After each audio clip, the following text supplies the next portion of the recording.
ഈ ദൃശ്യങ്ങൾ തിരുവനന്തപുരം വഴുതേക്കാട് ഈശ്വരവിലാസം റോഡിലെ ദേവദത്തം എന്ന വസതിക്ക് മുന്നിൽ ഉള്ള ദൃശ്യങ്ങളാണ്.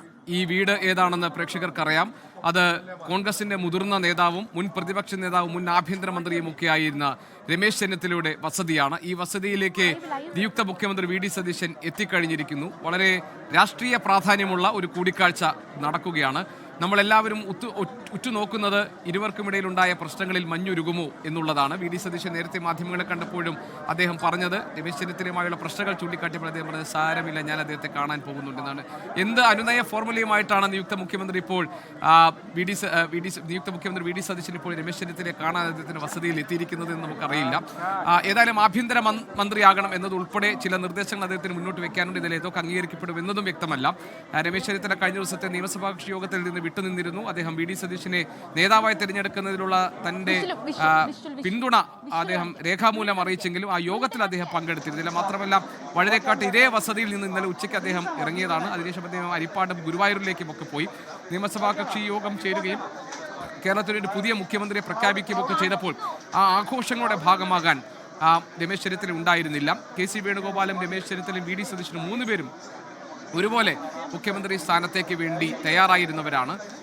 ഒരു ഘട്ടത്തിലും ഹൈക്കമാൻഡിൻ്റെ അഭിപ്രായങ്ങളോടോ തീരുമാനങ്ങളോടോ ഇടപെടലുകളോടോ വിയോജിപ്പ് പ്രകടിപ്പിച്ചിട്ടില്ലാത്ത അച്ചടക്കമുള്ള പാർട്ടി പ്രവർത്തകനെ എല്ലാ തീരുമാനങ്ങൾക്കൊപ്പം നിന്ന് തന്നെ തഴഞ്ഞു എന്നത് രമേശ് ചെന്നിത്തലയുടെ വലിയ പരാതിയാണ്. ആ പരിഭവവും പരാതിയും വിയോജിപ്പും ഒക്കെ അദ്ദേഹം ഹൈക്കമാൻഡിനെ അറിയിക്കുകയും ചെയ്തിട്ടുണ്ട്. അതിനുശേഷമാണ് അദ്ദേഹം മുഴുവൻ സംഭവങ്ങളിൽ നിന്നും വിട്ടുനിന്നത്. ഇപ്പോൾ അദ്ദേഹം വസതിയിലെത്തിയിരിക്കുന്നു. നിയുക്ത മുഖ്യമന്ത്രി വി ഡി സതീശൻ അദ്ദേഹത്തെ കാണാൻ എത്തിയിരിക്കുന്നു. എന്തൊക്കെ ആവശ്യങ്ങൾ രമേശ് ചെന്നിത്തല മുന്നോട്ട് വയ്ക്കും? ഒരുപക്ഷെ പ്രതിപക്ഷ നേതാവിനെ കാണാൻ പോകുന്നതിനേക്കാൾ വലിയ ഒരു വെല്ലുവിളി ഒരുപക്ഷെ വി ഡി സതീശനെ സംബന്ധിച്ച് ഈ കൂടിക്കാഴ്ചയിൽ ഉണ്ടാകും.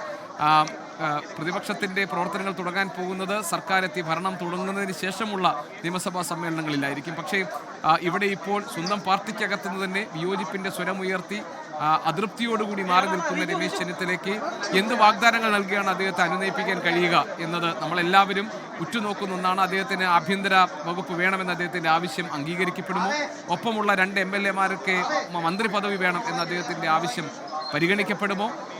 താൻ സീറ്റ് നൽകണം എന്ന് ആഗ്രഹിക്കുകയും എന്നാൽ നൽകാൻ കഴിയാതെ പോവുകയും ചെയ്ത മുതിർന്ന നേതാവ് ജോസഫ് വാഴക്കിനെ KPCC അധ്യക്ഷനാക്കണം എന്ന രമേശ് ചെന്നിത്തലയുടെ ആവശ്യം അനുവദിക്കപ്പെടുമോ എന്ന് തുടങ്ങി ഒട്ടേറെ ചോദ്യങ്ങൾ ബാക്കി വെച്ചിട്ടുള്ള ഒരു കൂടിക്കാഴ്ചയാണ്. ഈ കൂടിക്കാഴ്ചയ്ക്ക് ശേഷം പുറത്തുവരുന്ന വി ഡി സതീശൻ മാധ്യമങ്ങളുടെ ചോദ്യങ്ങൾക്ക് എന്ത് മറുപടി പറയും എന്നതും നമ്മൾക്ക് കാത്തിരുന്ന് കാണാം. ഏതായാലും ഈ കൂടിക്കാഴ്ച ഇപ്പോൾ നടക്കുന്നു. ഇന്ന് രമേശ് ചെന്നിത്തല ഈ കൂടിക്കാഴ്ചയ്ക്ക് സന്നദ്ധനാവുമോ? അദ്ദേഹം അതിന് നിന്നു കൊടുക്കുമോ?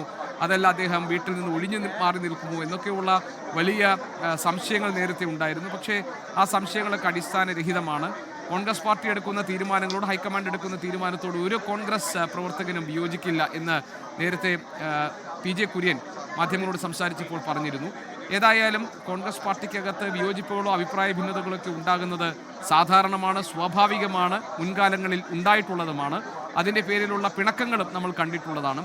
പക്ഷേ ഇത്ര വലിയൊരു വിജയം നേടി 10 വർഷക്കാലത്തെ ഇടവേളയ്ക്ക് ശേഷം വീണ്ടും അധികാരത്തിൽ കേരളത്തിൽ എത്തുമ്പോൾ ഈ പിണക്കങ്ങൾ പ്രകടമായി പുറത്തേക്ക് വരും എന്ന് നമ്മൾ കരുതിയതല്ല.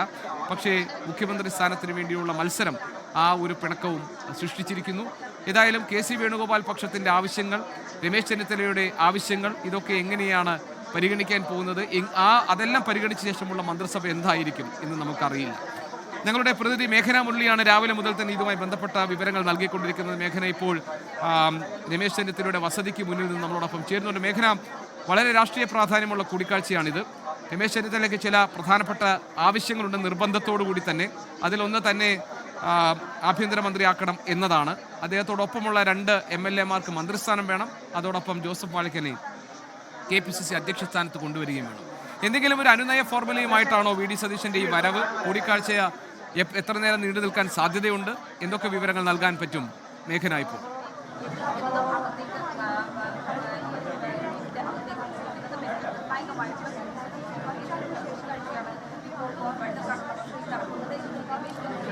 ജിക്ക് പിണറായി വിജയനെ കണ്ടതിനേക്കാൾ കടുപ്പമേറിയതാണ് വി ഡി സതീശനെ സംബന്ധിച്ചിടത്തോളം രമേശ് ചെന്നിത്തലയുമായുള്ള ഈ കൂടിക്കാഴ്ച എന്നുള്ളതാണ്. കാരണം രമേശ് ചെന്നിത്തല പിണങ്ങി നിൽക്കുന്നു, അതൃപ്തി പ്രകടിപ്പിക്കുന്നു. അതുകൊണ്ട് തന്നെ ടീം UDF ആയി വി ഡി സതീശൻ പറഞ്ഞതുപോലെ തന്നെ മുന്നോട്ട് വരണമെങ്കിൽ അതിൽ രമേശ് ചെന്നിത്തലയുടെ സാന്നിധ്യം അത് നിർണായകമാണ്. അതുകൊണ്ട് തന്നെ രമേശ് ചെന്നിത്തല ക്യാബിനറ്റിലേക്ക് ഇല്ല, അല്ലെങ്കിൽ ആഭ്യന്തരം കിട്ടിയില്ലെങ്കിൽ മന്ത്രിസഭയിലേക്ക് ഇല്ല എന്നുള്ളൊരു കടുത്ത നിലപാടെടുക്കുമ്പോൾ ഒരു അനുനയ ഫോർമുല മുന്നോട്ട് വയ്ക്കേണ്ടത് അത് ഏറ്റവും നിർണായകമാണ് വി ഡി സതീശനെ സംബന്ധിച്ചിടത്തോളം എന്നുള്ളതാണ്. അതുപോലെ മുഖ്യമന്ത്രി സ്ഥാനം ഏറ്റെടുത്ത് നടപ്പിലാക്കേണ്ട അല്ലെങ്കിൽ പൂർത്തിയാക്കേണ്ട ഏറ്റവും പ്രധാനപ്പെട്ട പ്രശ്നം എന്ന് പറയുന്നത്, പരിഹരിക്കേണ്ട പ്രശ്നം എന്ന് പറയുന്നത് ഈ രമേശ് ചെന്നിത്തലയെ അനുനയിപ്പിക്കുക എന്നത് തന്നെയാണ്. അതിൽ ഇപ്പോൾ രമേശ് ചെന്നിത്തല ക്യാമ്പും അതുപോലെ തന്നെ രമേശ് ചെന്നിത്തലയും പറയുന്നത് ആഭ്യന്തരമില്ലെങ്കിൽ ക്യാബിനറ്റിലേക്കില്ല. അതുപോലെ തന്നെ തന്റെ കൂടെയുള്ള 2 MLA-മാരെ മന്ത്രിയാക്കണം. അതുപോലെ KPCC പ്രസിഡന്റ് സ്ഥാനത്തിനായും ഗ്രൂപ്പ് ആവശ്യപ്പെടുന്നുണ്ട്. അതുപോലെ ഇന്ന് വൈകുന്നേരം KC വേണുഗോപാൽ കേരളത്തിലേക്ക് എത്തുമ്പോൾ ഈ ആവശ്യങ്ങളൊക്കെ പറയും, ആഭ്യന്തര വകുപ്പ് തരണമെന്നടക്കമുള്ള ആവശ്യങ്ങൾ പറയുമെന്നുള്ളതാണ് മനസ്സിലാക്കുന്നത്. ഇതേ കാര്യമായിരിക്കും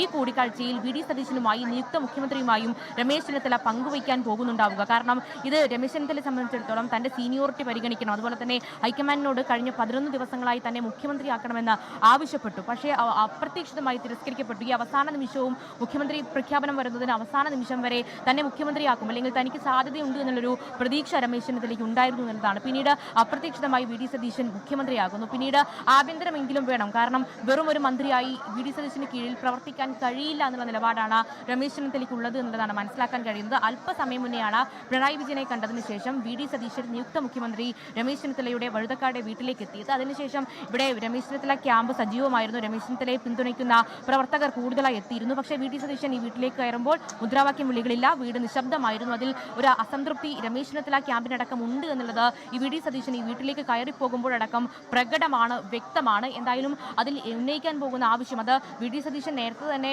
വ്യക്തമാക്കിയെന്ന് അങ്ങനൊരു സൂചന ലഭിച്ചത് ആഭ്യന്തരം വിട്ടുകൊടുക്കാൻ കഴിയില്ല. കാരണം ആഭ്യന്തരം വിട്ടുകൊടുക്കുകയാണെങ്കിൽ ഈ അധികാരം അത് വിഘടിച്ചു പോകുമെന്നടക്കമുള്ള കാര്യങ്ങൾ വി ഡി സതീശൻ നേരത്തെ തന്നെ പലരോടും പറഞ്ഞിരുന്നു എന്നുള്ളതാണ് മനസ്സിലാക്കാൻ കഴിയുന്നത്. അങ്ങനെയെങ്കിൽ വി ഡി സതീശൻ രമേശ് ചെന്നിത്തലയ്ക്ക് എന്ത് ഉത്തരം കൊടുക്കുന്നു എന്നടക്കമുള്ള കാര്യങ്ങൾ നിർണായകമാണ്. അതിൽ രമേശ് ചെന്നിത്തലയുടെ അഭിപ്രായം അല്ലെങ്കിൽ രമേശ് ചെന്നിത്തലയുടെ നിലപാട് അത് മാധ്യമങ്ങളുടെ മുന്നിൽ പറഞ്ഞില്ലെങ്കിലും അത് വ്യക്തമാണ്. അതിൽ ഒന്നാമത്തെ കാര്യം എന്ന് പറയുന്നത് ആഭ്യന്തര വകുപ്പ് വേണം. അതുപോലെ തന്നെ തന്റെ കൂടെയുള്ള 2 MLA-മാരെ മന്ത്രിയാക്കണം. ജോസഫ് വാഴക്കിനെ KPCC പ്രസിഡന്റ് സ്ഥാനത്തേക്ക് ആക്കണം. അതുപോലെ തന്നെ കോർപ്പറേഷനിലും അതുപോലെ പല ഘടകങ്ങളിലും തന്റെ ഗ്രൂപ്പിന് പ്രാതിനിധ്യം കൂടുതലായി വേണമെന്നടക്കമുള്ള കാര്യങ്ങളാണ് രമേശ് ചെന്നിത്തല പറയാൻ പോകുന്നത്. അത് വി ഡി സതീശൻ അംഗീകരിക്കുമോ അല്ലെങ്കിൽ വി ഡി സതീശൻ അതിൽ എന്തു പറയുന്നു എന്നടക്കമുള്ള കാര്യങ്ങളാണ് നിർണായകമായിട്ടുള്ളത്. അതിൽ നേരത്തെ തന്നെ ഇവിടേക്ക് വി ഡി സതീശന്റെ ഓഫീസ് അല്ലെങ്കിൽ മുഖ്യമന്ത്രിയുടെ ഓഫീസ് അപ്പോയിന്റ്മെന്റ് എടുക്കുന്നു. പക്ഷേ ഇവിടെ രമേശ് ചെന്നിത്തല ഉണ്ടായിരുന്നില്ല, ബന്ധു വീട്ടിലേക്ക് പോകുന്നു എന്ന് പറഞ്ഞാണ് ഈ വീട്ടിൽ നിന്ന് ഇറങ്ങിയത്. പിന്നീട് നമുക്ക് തിരിച്ചു വരാം. ഒരു ചെറിയ ഇടവേള എടുത്ത ശേഷം മേഘന റിപ്പോർട്ട് കൂടുതൽ വിവരങ്ങൾ നമുക്ക് ആവശ്യമാണ്. ഇപ്പോൾ